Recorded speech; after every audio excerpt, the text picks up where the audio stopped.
I was just recently in Tokyo with the White House National Energy Dominance Council. We met with 17 Indo-Pacific nations. They had their energy ministers and others, as well as a lot of U.S. companies. I will say that there was a strong interest in Alaska energy supply. There's a real opportunity for upgraded infrastructure, not just with the demand inside of Alaska and not just even in the lower 48, but also internationally. Countries like, for example, Japan, where it takes them 28 days to get their storage, their source from the Middle East, where they don't have safe passage, they don't have safe freedom of navigation.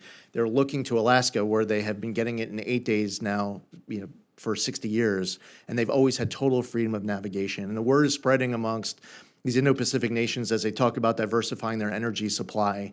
The countries that have been looking to Alaska and looking to the U.S.